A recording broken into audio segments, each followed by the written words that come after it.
नमस्कार, मैं अशोक कुमार पांडे। स्वागत है आपका टीसीएच पर। हाजिर हूं इजराइल, फलस्तीन, लेबनान, ईरान, मिडिल ईस्ट और इसके बहाने सारी दुनिया की खबरें लेकर। एक तो सबसे बड़ी खबर यह है कि सीज फायर ऐसा लगता है पूरी तरह से टूट गया है।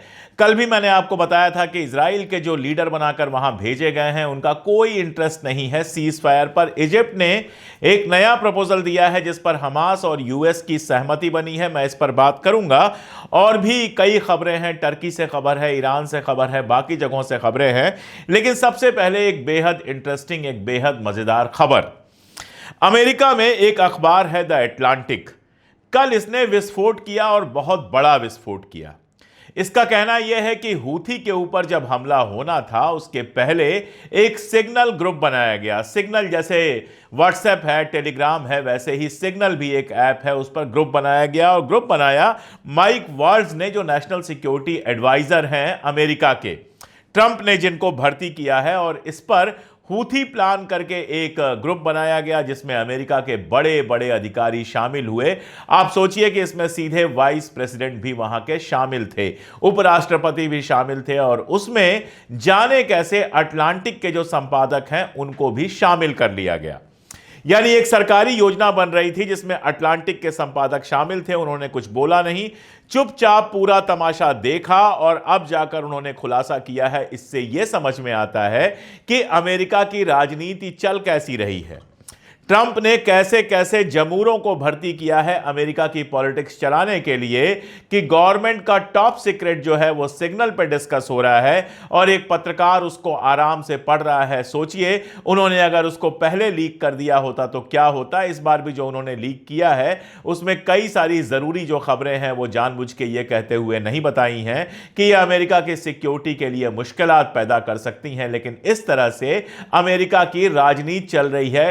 कहीं मस्क है जो किसी भी पद पर नहीं है, कहीं किसी इलेक्शन में नहीं जीता है, कहीं माइक वाल्ट्ज जैसे लोग हैं जो बिना किसी चिंता के सिग्नल जैसे ऐप पर सिक्योरिटी डिस्कस कर रहे हैं, हमला करना डिस्कस कर रहे हैं। अब वाल्ट्ज को निकाले जाने की बात चल रही है, लेकिन इतने जमूरे भरे हैं अमेरिका में, एडमिनिस्ट्रेशन में, मस्क और ट्रंप ने, कि किसको किसको निकालेंगे। खैर, बात हो रही थी सीज फायर की। ऐसा लगता है कि अब सीज फायर की टॉक्स जो हैं वो पूरी तरह से कोलैप्स कर गई हैं, पूरी तरह से खत्म हो गई हैं। सीज फायर पर कोई बातचीत होती समझ में नहीं आ रही है, क्योंकि जितने रास्ते बताए जा रहे हैं इजिप्ट द्वारा, हमास द्वारा या अमेरिका द्वारा भी, इजराइल किसी को मंजूर नहीं कर रहा है। इजराइल ऐसा लगता है हर हाल में लड़ाई जारी रखना चाहता है, और यही वजह है कि हमास ने भी अब हमले शुरू कर दिए हैं। कल भी हमास ने 3 रॉकेट्स दागे हैं इजराइल के अंदर। अब वो कहीं पहुंचे हैं या इंटरसेप्ट कर गए हैं, इसके बारे में हमें कोई खास खबर नहीं है, क्योंकि इजराइल तो हमेशा यही कहेगा कि उनका इंटरसेप्शन हो गया है। इसके अलावा हमास ने एक नया वीडियो जारी किया है। इसमें 2 ऐसे लोग हैं जिनको हमास ने कैप्चर किया हुआ है, और इस वीडियो में वो हाथ जोड़कर कह रहे हैं कि गजा में कोई सेफ प्लेस नहीं है, और अगर समझौता नहीं हुआ, सीज फायर नहीं हुआ, तो हम सारे लोग मारे जाएंगे। बहुत सीधी सी बात है, जब पूरे गजा पर बमबारी हो रही है तो फिर होस्टेजेस को सेफ रखने की कितनी रिस्पॉन्सिबिलिटी कोई ले सकता है। कभी भी उस जगह पर बम गिर सकता है जहां पर होस्टेजेस हैं, और उनकी जान जा सकती है। यही वजह है कि इजराइल के अंदर जो होस्टेजेस के परिवार हैं वो आकर कह रहे हैं कि नेतन्याहू हमारे बच्चों की, हमारे लोगों की जान लेना चाहता है। नेतन्याहू का इंटरेस्ट सिर्फ अपनी कुर्सी बचाने पर है, और वो भी आसान नहीं लग रहा है। उस पर मैं आगे डिटेल बात करूंगा। तो हमास ने कल 3 रॉकेट दागे हैं। इसके अलावा एक घटना हुई है जिसमें एक आदमी मारा गया है इजराइल का। बताया जा रहा है कि उम्रसरा आदमी था जिसको मारा गया है। इस तरह की हत्याएं वगैरह कभी भी जायज नहीं ठहराई जा सकती, लेकिन अगर सीज फायर नहीं होगा तो इस तरह की घटनाओं में बढ़ोतरी होगी, ये सारे लोग जानते हैं। जिस तरह के हमले हो रहे हैं उनको लेकर मैं आपको बताऊं, एक लड़का हसन शब्बात, यह हसन शब्बात को मैं काफी टाइम से फॉलो कर रहा था, ट्विटर पर भी इनको लगातार मैं देखता था। केवल 19 साल का लड़का था। इसने एक पोस्ट लिखी थी जिसमें बताया था कि मैं यूनिवर्सिटी के 3rd ईयर का स्टूडेंट था जब यह जंग शुरू हुई, और अब मैं कभी अपनी डिग्री हासिल नहीं कर सकूंगा। वो अल जजीरा के साथ काम करने लगा। 3 लड़कों की एक बार एक फोटो आई थी, एक 19 साल का, एक 22 साल का, एक थोड़ा इनसे बड़ा। ये तीनों लड़के ऐसे थे जो 7 अक्टूबर के हमले के बाद अल जजीरा के लिए रिपोर्टिंग कर रहे थे।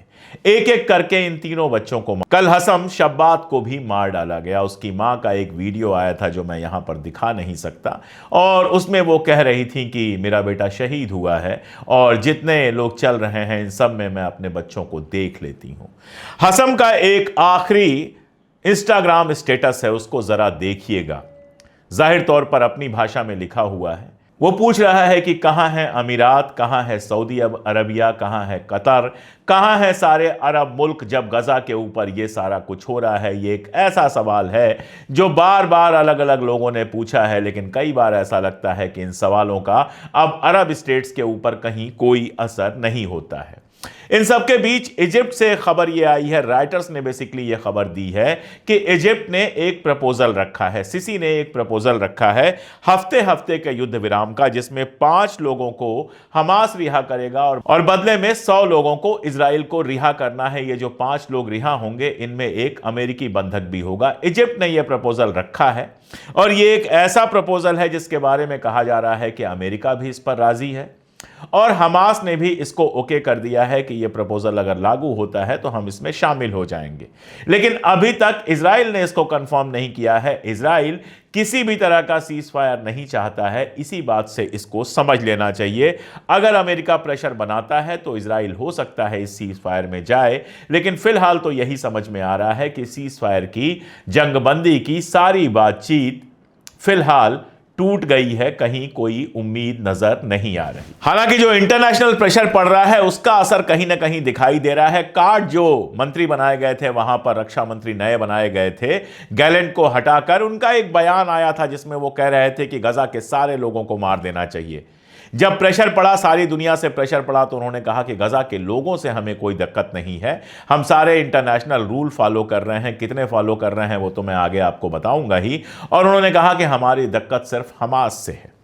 हालत यह है कि ये कह रहे हैं कि इंटरनेशनल रूल फॉलो कर रहे हैं और यूनाइटेड नेशंस कह रहा है कि जानबूझकर हमारी बिल्डिंग्स को निशाना बनाया जा रहा है। रेड क्रॉस की बिल्डिंग को निशाना बनाया गया। रेड क्रॉस एक ऐसा इंस्टीट्यूशन है जहां भी जंग होती है, जहां भी इस तरह की चीजें होती हैं, वहां जाकर घायलों की मदद करना बिना ये देखे हुए कौन किस कंट्री का है, ये काम रेड क्रॉस करता रहा है। उसकी बिल्डिंग पर भी हमला हुआ है और भी बिल्डिंग्स पे हमला हुआ है, हॉस्पिटल्स पे हमला हुआ है। और यूनाइटेड नेशन ने कहा है कि इजराइल लगातार हमारी जगहों पर, हमारे लोगों पर हमला कर रहा है, इसलिए अब हम फलस्तीन में अपने लोगों की संख्या घटाना चाह रहे हैं। जो लोग हमारे हैं उनको हम कम करना चाह रहे हैं, यानी वहां से अपने लोगों को हटाना चाह रहे हैं। तो एक तरफ कार्ड्स कह रहे हैं हम इंटरनेशनल रूल फॉलो कर रहे हैं, दूसरी तरफ उनकी आर्मी कह रही है कि जानबूझकर हमने नहीं मारा, गलती से मर गए। शायद जो सैकड़ों हजारों बच्चों को आपने मारा है वो भी गलती से मारा है। आपकी गलती की कीमत जो है फलस्तीन चुका रहा है। कल अगर आपके लोग मारे जाएंगे तो फिर अगर यही तर्क दिया जाएगा कि गलती से मारा गया है तो क्या दुनिया और आप इसे मान लेंगे? अपने लोगों की जान को लेकर तो आप इतने ज्यादा सेंसिटिव हैं, दरअसल नहीं सेंसिटिव हैं। होते तो आपका पहला जो प्रेशर होता, आपकी जो पहली प्रायोरिटी होती, वो होती हर हाल में किसी भी तरह से अपने होस्टेजेस को छुड़ाना, लेकिन उसमें आपका कोई इंटरेस्ट नहीं है। आप सिर्फ नेतन्याहू की कुर्सी बचाने के लिए खून बहा रहे हैं लगातार। यहां तक कि यूनाइटेड नेशंस के लोगों को, मेडिक्स को जो वहां पर मदद कर रहे हैं, जो इमदाद पहुंचाने वाले हैं, उनको भी आपने नहीं छोड़ा है। और इसका नतीजा क्या है? इसका नतीजा यह है कि हर तरफ सिर्फ अफरा तफरी मची हुई है। आपको मैं एक खबर और दे दूं, फिर बताता हूं कि नेतन्याहू किस मुश्किल में फंसे हुए हैं। हमदान बल्लाल, शायद आपको याद होगा, हमने भी खबर दी थी और दुनिया भर में यह खबर आई थी कि हमदान बल्लाल और उनके एक यहूदी दोस्त, दोनों ने मिलकर एक फिल्म बनाई थी, नो अदर लैंड, और उस फिल्म को ऑस्कर से नवाजा गया था। वहां पर काफी तारीफ हुई थी। उसको लेकर भी इजराइल के हुक्मरान काफी नाराज थे। कल यह खबर आई है कि हमदान बल्लाल के साथ मार पिटाई हुई है, लिंचिंग वगैरह हुई है। लिंचिंग का मतलब यह नहीं उनको मारा नहीं गया है, जान से नहीं मारा गया है, अभी वो जिंदा हैं, लेकिन बताया यह जा रहा है कि उनके ऊपर मारपीट की गई और उनको गिरफ्तार कर लिया गया। आरोप क्या लगाया गया? वही पत्थर फेंक रहे थे। अपने यहां भी आरोप लगाया जाता है, पत्थर फेंक रहे थे और किसी को भी उठाकर गिरफ्तार कर लिया जाता है। हमदान बल्लाल को जब ऑस्कर मिला था तो उन्होंने कहा था कि भले हमें आज ऑस्कर मिला है, लेकिन लौट के जाकर तो मुझे वही सब बर्दाश्त करना है। और इजराइल ने आज यह साबित कर दिया कि हमदान ने जो कहा था वो बिल्कुल सही कहा था। ये वहां पर सिस्टम चल रहा है, ये वहां पर न्याय चल रहा है। 730 से ज्यादा लोग मारे जा चुके हैं दोबारा जब से जंग शुरू हुई है। और इन सबसे नेतन्याहू को हासिल क्या हुआ है? अभी तक तो वो कुर्सी बचाने में कामयाब है, लेकिन ये कामयाबी कब तक चलेगी, कब तक उसकी कुर्सी बची रहेगी, कुछ नहीं कहा जा सकता। आपको मालूम है कि शिन बेट के चीफ को हटाने के लिए वो संसद से प्रस्ताव लाया था, मामला गया था हाईकोर्ट में। हाईकोर्ट में उसका कहना है कि मैं एक ऐसे शिन बेट ऑफिसर के साथ काम नहीं कर सकता जिस पर मेरा भरोसा नहीं है। हाईकोर्ट ने अगली जो डेट दी है वो 8 अप्रैल को दी है। और शिन बेट के साथ उसका जिस तरह का विवाद चल रहा है, उसके चलते लगातार ये खबरें आ रही हैं कि इजराइल के अंदर सिविल वार जैसी कंडीशन बन रही है। इजराइल के एक बड़े पत्रकार हैं, उनका नाम है आमोज अज़ाअल। ये केवल पत्रकार नहीं है, ये राइटर भी हैं, इनको कई सारे अवार्ड मिले हैं और जेरूसलम पोस्ट में लगातार इनका कॉलम आता है। कल के कॉलम में इन्होंने नेतन्याहू को कायर लिखा है, सीधे सीधे बुज़दिल कह सकते हैं आप, कायर कह सकते हैं, जो चाहे वो ट्रांसलेशन आप कर लीजिए, खबर आपके सामने है। और इस पूरे आर्टिकल में उन्होंने कहा है कि इस बुज़दिल आदमी ने अपनी कुर्सी के लिए पूरे इजराइल को दांव पर लगा दिया है और इजराइल में आपस में लड़ाइयां शुरू हो गई हैं। आपको मैं बताऊं कि नार्दर्न जो इलाका है, जहां से अभी तक लोग वापस लौट के नहीं गए हैं, हिजबुल्लाह के साथ जो जंग चल रही थी उस समय जो भागे थे, आज तक लौट के नहीं गए हैं। बताया नहीं गया है किसको, लेकिन किसी नार्दर्न जिले के मेयर और डिप्टी मेयर को गिरफ्तार कर लिया गया है। आरोप लगा है इलेक्शन में गड़बड़ी का, लेकिन हकीकत क्या है ये तो 2-4 दिन बाद समझ में आएगा। उधर कार्ड्स को रक्षा मंत्री बनाया गया है, उसकी लड़ाई चल रही है आईडीएफ के चीफ से। कार्ड्स का कहना है कि मैं जो चाहे कहूंगा और आईडीएफ को वो मानना पड़ेगा। आईडीएफ इसके लिए तैयार नहीं है, वो एक आर्मी है और अपने तरीके से काम करती है। होस्टेजेस फैमिलीज कह रही हैं कि नेतन्याहू हमारे लोगों को मार रहा है। दुनिया भर के अखबार यह खबर छाप रहे हैं कि नेतन्याहू ने इजराइल को सिविल वार की सिचुएशन में ला के रख दिया है। हमास से जो लड़ाई होगी वो तो होगी, लेकिन इजराइल के अंदर ही कभी भी कुर्सी को लेकर, गद्दी को लेकर बड़ी लड़ाई छिड़ सकती है, जिसमें हजारों लोग शामिल हो सकते हैं, लाखों लोग शामिल हो सकते हैं। तो एक मुल्क को बर्बाद करके तमाम मुल्कों के ऊपर हमला करके हासिल क्या किया नेतन्याहू ने? 72% लोग नहीं चाहते कि नेतन्याहू कुर्सी पर रहे। आईडीएफ के चीफ अलग नाराज हैं, शिन बेट के चीफ के साथ, शिन बेट मतलब उनकी सबसे बड़ी सिक्योरिटी एजेंसी, उनके साथ अलग लड़ाई चल रही है। एजी के साथ अलग लड़ाई चल रही है। चाहते हैं किसी तरह से पूरी जुडिशरी को अपने कब्जे में ले लेना, लेकिन जुडिशरी इसके लिए तैयार नहीं है। विपक्ष लगातार मजबूत हो रहा है और कोई नहीं जानता कि किस दिन सुबह आपको यह खबर मिल जाए कि नेतन्याहू को गद्दी से उतार दिया गया। ये लालच किस काम आएगी? इतनी जो जानें ली गई हैं, इतने बच्चों को मारा गया है, ये किस काम आएगी? ये आप खुद सोच सकते हैं। और यही हाल टर्की में है। टर्की में कल 9 पत्रकारों, 9 सहाफियों को और 1000 से ज्यादा ऐसे लोगों को गिरफ्तार कर लिया गया जो लोग लगातार एहतजाज कर रहे थे, लगातार प्रदर्शन कर रहे हैं एर्दोगान के खिलाफ।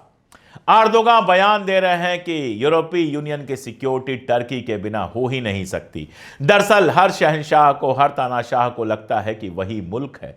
अरे यूरोपीय यूनियन हो या अमेरिका हो, आपको कचरे में डालकर एक नया बंदा वहां बिठा देने और अपनी कठपुतली से सारा काम निकलवा लेने का खेल यूरोप को और अमेरिका को बहुत कायदे से आता है। आपको यह गलतफहमी हो गई है कि आप शहंशाह हैं, आप जो चाहेंगे वो कर लेंगे, लेकिन टर्की में आप चाह कर भी दबा नहीं पा रहे हैं। वहां जो प्रॉब्लम्स चल रही हैं उनको आप गिरफ्तार कर रहे हैं, लाठियां चला रहे हैं, उसके बाद भी हजारों लाखों लोग लगातार वहां सड़कों पर आ रहे हैं। आपके खुद समझ में नहीं आ रहा है कि आपका फ्यूचर क्या है।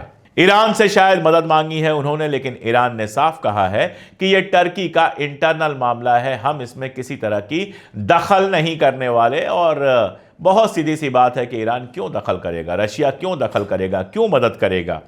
सीरिया को आपने तबाह कर दिया, असद को आपने कुर्सी से उतार दिया। आपकी आर्मी थी जो घुसी थी सीरिया के अंदर, और जिसका नतीजा यह है कि आधा सीरिया, साउथर्न सीरिया, जो साउथ वाला सीरिया है, वो इजराइल के कब्जे में चला गया। ये आपका गेम प्लान था। बेसिकली मदद इजराइल और अमेरिका की कर रहे थे, और आज इजराइल और अमेरिका भी आपकी मदद के लिए तैयार नहीं है। काश अर्दोगान से सीख पाते या अर्दोगान ने खुद सीखा होता कि उनके पहले जिन अरब मुल्कों ने अमेरिका के ऊपर जरूरत से ज्यादा भरोसा किया, जब वहां मुसीबत आई, जब वहां दिक्कत आई, तो वो कहां पहुंचे। अर्दोगान अभी तक कुर्सी पे हैं, हो सकता है कुर्सी बचा भी ले जाएं, लेकिन कुर्सी के कुछ पाए हिल तो गए हैं और इसका असर आज नहीं तो कल होकर रहेगा। सऊदी अरब में बातचीत चल रही है यूक्रेन की शांति को लेकर।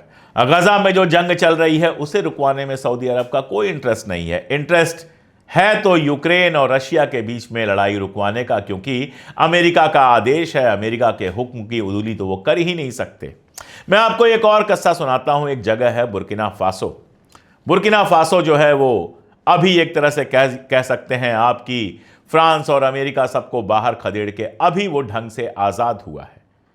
वहां के जो चीफ हैं, वहां के जो राष्ट्रपति हैं, उनको सऊदी अरबिया ने कहा था कि हम पैसे देकर आपके यहां 200 मसाजिद बनाना चाहते हैं। 200 मस्जिद बनवा रहे थे, 200 मसाजिद वहां बनने की बात हो रही थी और उसके लिए सऊदी अरब पैसा देने को तैयार था। बुर्किना फासो के चीफ ने कहा कि हमें मस्जिद नहीं चाहिए, हमें अस्पताल चाहिए, हमें स्कूल चाहिए, अस्पताल चाहिए, डेवलपमेंट चाहिए। मस्जिदें तो हमारी पहले से हैं, हम वहाँ पूजा पाठ जो नमाज करना है वो कर लेंगे। अगर वाकई हमारा डेवलपमेंट करना चाहते हैं तो अपने तरीके का इस्लाम मत भेजिए हमारे यहाँ, आप हमारे यहाँ वो मदद भेजिए जिससे हमारे बच्चे पढ़ सकें, जिससे हमारे बीमारों का इलाज हो सके। ये पढ़ के मुझे बहुत अच्छा लगा, क्योंकि असल मदद यही है जब आप किसी को मुश्किल हालात से निकालने में मदद करें। लोगों के पास पैसा होगा, लोगों के पास नौकरी होगी, लोगों के पास समृद्धि आएगी तो मस्जिद मंदिर तो वो खुद बना लेंगे।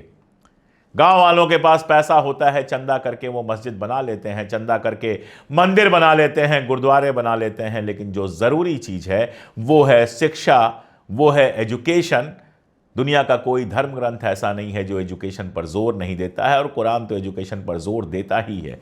खैर, बुर्किना फासो का ये एग्जाम्पल बताता है कि जो लोग सऊदी अरब और इस तरह के जितने मुल्क हैं वो ये सारी चीज़ें तो आपको दे सकते हैं, लेकिन मुश्किल में आने पर आपकी मदद नहीं कर सकते। जब वो फ़लस्तीन की मदद नहीं कर सकते, मैंने आपको बताया कि हसाम शबाज जिसको मार दिया गया, उसने अपनी इंस्टाग्राम पोस्ट में यही पूछा था कि कहाँ हैं अमीरात के लोग, कहाँ हैं सऊदी अरब के लोग, कहाँ हैं कतर के लोग, सारे अरब मुल्क कहाँ हैं जब फ़लस्तीन के ऊपर, गज़ा के ऊपर इतनी तबाही ढाई जा रही है। और जाहिर है उसका जवाब नहीं था। ये जवाब नहीं था कि हम हैं यहाँ पर और हम तुम्हें बचाएंगे, क्योंकि वो उन्हें नहीं बचा रहे हैं। हूथी लगातार हमले कर रहा है। कल की भी खबर है कि हूथी के हमलों के चलते पूरे सेंट्रल इजराइल में सायरनें बजती रहीं। उसने यूएसएस ट्रूमैन पर भी हमला किया है और इजराइल के ऊपर भी हमला किया है। जाहिर तौर पर कुछ मिसाइलें इंटरसेप्ट हुई होंगी, कुछ मिसाइलें गिरी होंगी, लेकिन कम से कम वो लगातार खड़ा है इजराइल के खिलाफ और गजा के साथ। और उसकी डिमांड क्या है? बहुत सिंपल सी डिमांड है कि गजा के अंदर इमदाद भेजना शुरू कीजिए, ब्लॉकेज बंद कीजिए और साथ में ये जंग बंद कीजिए। कितनी मजेदार बात यह है कि जंग बंद करने के सवाल पर और भूखे लोगों को रोटी पहुंचाने के सवाल पर अमेरिका हूथी पर हमला कर रहा है। वो इजराइल को यह नहीं समझा सकता कि यह ज़रूरी चीज़ें हैं। आप सोचिएगा, समझिएगा और खुद इस बात पर पहुंचिएगा, खुद इस बात की तहकीक कीजिएगा कि क्या लोगों को भूखा रखना, बच्चों को मारना, सहाफ़ियों को मारना, घरों पर बम गिराना, ये मॉडर्न पॉलिटिक्स है? क्या एक ऐसी चीज़ है ये जिस पर किसी भी शरीफ मुल्क को, किसी भी सभ्य देश को इजराइल के साथ खड़ा होना चाहिए? और उसके बाद जो लगे वो कमेंट में ज़रूर बताइएगा। आज के लिए इतना ही, बहुत शुक्रिया।